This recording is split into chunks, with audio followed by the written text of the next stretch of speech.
बैंककर्मी की डाल रहे खातेदारों के पैसों पर डकैती, एफआईआर दर्ज। खातेदारों के खाते में डकैती का यह मामला बलरामपुर जिले के हरैया सतघरवा थाना क्षेत्र से जुड़ा हुआ है।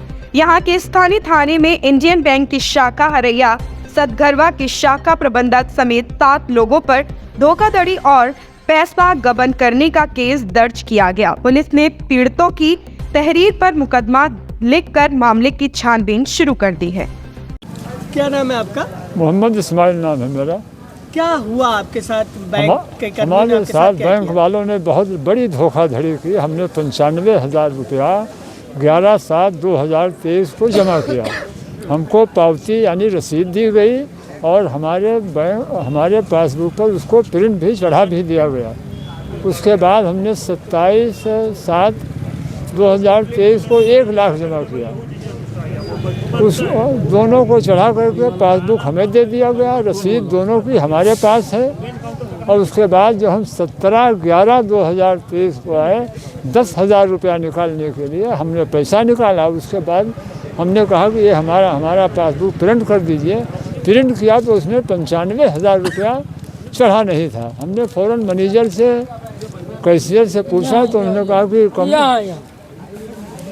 आप बोलिए। मैनेजर से पूछो। हम मैनेजर के पास गए, उन्होंने कंप्यूटर खोला, कहा आपका 95,000 रुपया इसमें दर्शाया नहीं गया है। हमने कहा फिर हमारे पासबुक पर ये रसीद क्या बता रही है और ये पासबुक हमारा क्या कह रहा है। तो कहा वो तब थोड़ा बौखलाए मैनेजर साहब, भाई यार ये कैसे चढ़ गया।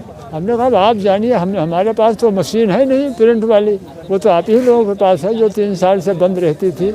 उसके बाद खोला गया तो ये धोखाधड़ी। उसके बाद हमको वहाँ से वहाँ आपको जो करना है आप जाइए, देखा जाएगा, ये कह करके हमको वहाँ से निकाल दिया। फिर हमने थाने पे दरख्वास्त दी। उस दिन का कैमरा खोला गया, कैमरे में हमारी एंट्री दिखाई जा रही है। लेकिन जैसे ही हमने विड्रॉल भरा करके और कैशियर साहब की तरफ हम बढ़ रहे हैं, उसी समय कंप्यूटर कैमरा बंद हो जाता है। सिपाही वहाँ से 2 मिनट के बाद झल्ला करके उठा और जाकर बड़े साहब से बोला कि साहब वहाँ कैमरा पौन घंटा के लिए बंद हो गया। ये चाचा वहाँ दिख रहे हैं, विड्रॉल भरा रहे हैं, हाथ में ये विड्रॉल निकले है, पासबुक है और पैसा है। और जैसे ही वहाँ 2:45 बजा है, फ़ौरन वो ऑफ हो गया है। उसके बाद से पौन घंटा तक बंद रहा, उसी में सब कुछ हुआ। आपकी सुनवाई की बैंक मैनेजर ने? नहीं, कोई सुनवाई नहीं हुई। फिर आप थाने पे गए तो क्या? फिर हम थाने पे गए थे, थाने वालों ने सिपाही भेजा, दरोगा जी ने सिपाही भेजा, वही तो आके हमारा कैमरा चेक किया। अच्छा, तो उसी में तो अब आप क्या चाहते हैं? अब हम चाहते हैं कि हमारा पैसा हमको मिले। इसीलिए हमने सीओ साहब को कंप्लेन किया। सीओ साहब परसों आए थे यहाँ। सीओ साहब ने जांच पड़ताल की? हाँ, जांच किया। आपकी एफआईआर दर्ज हुई? हाँ, हमारी एफआईआर दर्ज हो गई। क्या नाम है भैया आपका? अखिलेश मौर्य। अखिलेश, क्या हो गया आपके साथ? सर ये हमारे बहनोई हैं, ये पास के गांव के, और इन्होंने लाए 50,000 जमा किए बीसी वहाँ जो है पाड़ेपुरवा पे 50,000 बीसी यानी कि सीएसपी सेंटर? CSP centre. उस पर वहाँ राहुल थे, उन्हों को उसने दे दिया 50,000 कि हमारे अकाउंट में डाल दीजिए। और वो सादा पर्ची जो विड्रॉल होता है जमा करने वाला, उस पर लिख के कर दिए कि ये जमा हो गया, और उस पर्ची को दे दिए, वो घर चले गए। 1 महीना बाद जो उन्होंने मई में जमा किए और जून में पैसा का काम लगा, तो निकालने जब आए तो पता लगा उसमें पैसा ही नहीं है, खाते में एक पैसा नहीं है। कितने रुपए टोटल गायब हो गए? 50,000। अच्छा जी। आपने बैंक मैनेजर से मुलाकात की? यहाँ करवाए तो यहाँ बता रहे कि तुम्हारे अकाउंट में पैसा नहीं है। तो ये हो रहा कि राहुल को तो तरफ बैंक वाले बता रहे हैं कि राहुल को हेरो, और राहुल गायब है? राहुल गायब है, दुकान उसकी बंद है? बंद है। अब आप क्या चाहते हैं? हम चाहते हैं कि गरीब हैं, पैसा जमा किए हैं, पैसा हमारा मिल जाए बस। अब आपको पूरा मामला बताते हैं। हरैया थाना में दी गई तहरीर में पीड़ित मोहम्मद इस्माइल ने बताया कि उनका इंडिया बैंक की शाखा हरैया में बचत खाता है। 11 जुलाई 2023 को अपने बैंक खाते में उन्होंने 95,000 रुपए जमा कराए थे। पैसा जमा करने के बाद पासबुक पर एंट्री भी करा लिया, लेकिन लगभग 2 महीने बाद में जब आप बैंक में अपना जमा पैसा चेक कराने गए तो पता चला कि खातों में पैसा जमा ही नहीं। यह बात बैंक मैनेजर को बताने पर उन्हें चुप रहने के लिए धमकी देकर भगा दिया गया। इसी तरह की बैंक में दूसरे खाताधारक अशोक कुमार के खाते से 1,60,000 रुपए, धनीराम, उदय प्रताप और नंदलाल के खाते से भी 30,000 रुपए तथा अक्षय कुमार के खाते से भी 1,53,000 रुपए का गबन किया गया।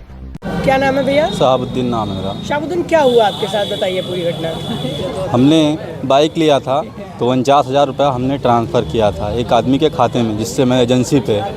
उसके बाद में 6 जनवरी को फिर मैं चला गया घर पे 49,000 ट्रांसफ़र करके। फिर 8 जनवरी को हमारा 5,000 रुपया काट लिया गया, हमें नहीं मालूम पड़ा। फिर मार्च में 10 मार्च को 10,000 रुपया काट लिया गया, हमें कोई जानकारी नहीं हुआ। फिर SMS नहीं आता था आपके फ़ोन पे? नहीं आता था। हमने नंबर लगाया था पर SMS बोले नंबर ऐड नहीं है आपका। फिर 2 अप्रैल को हमारा 5,000 रुपया काटा गया। तो हम लखनऊ गए थे गाड़ी लेके, वहाँ से आए तो हमें पैसे की ज़रूरत थी। हमने बैंक में संपर्क किया तो बोले कि तुम्हारे खाते में पैसा नहीं है।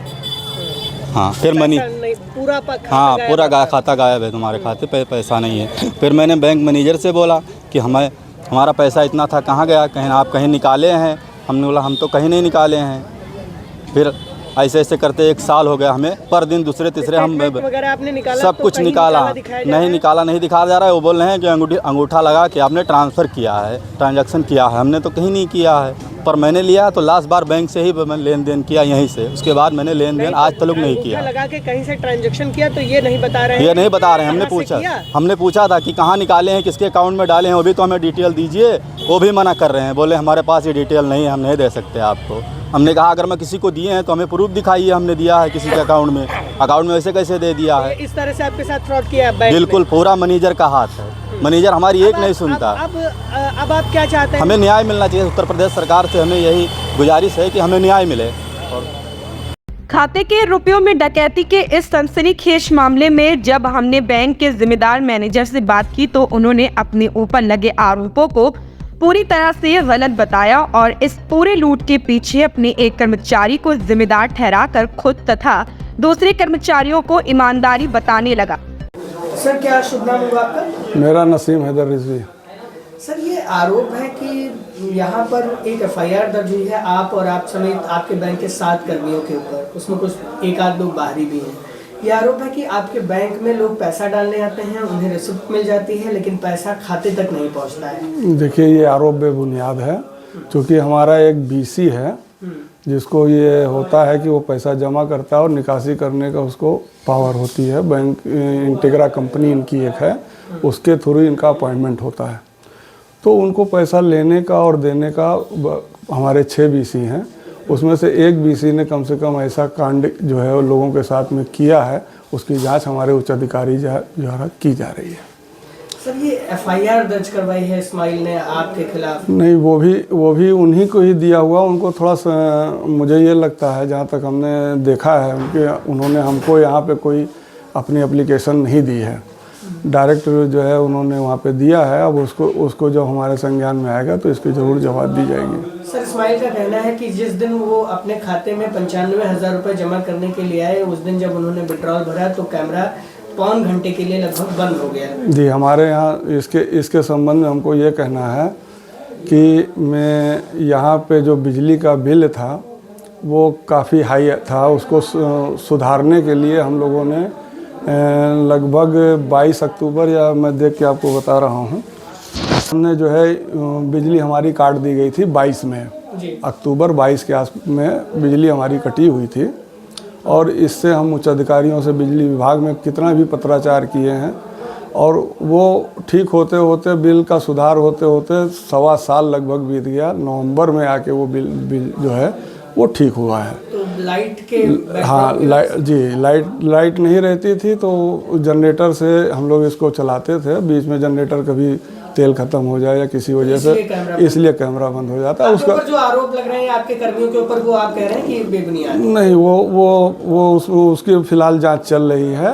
अगर हमारे कर्मचारी या कोई भी आदमी दोषी पाया जाएगा उसके खिलाफ जरूर कार्रवाई होगी। वहीं इस मामले में पुलिस अधिकारियों ने बताया कि मोहम्मद इस्माइल की तहरीर पर इंडियन बैंक के मैनेजर नसीम हैदर रिजवी, सहायक शाखा प्रबंधक सुमित विधा, लिपिक राजेंद्र कुमार प्रधान रोकड़िया रवि प्रताप सहित कुल 7 लोगों के खिलाफ केस दर्ज कर मामले की जांच की जा रही है। अब यह जांच के बाद पता चलेगा कि कौन सही है और कौन गलत। लेकिन जिन गरीबों ने अपने खून पसीने की कमाई बैंक में जमा कर भविष्य के सपने देखे थे, उनके सपनों को बर्बाद करने का काम बैंक के द्वारा ही किया गया। योगेंद्र त्रिपाठी, NV भारत, बलरामपुर।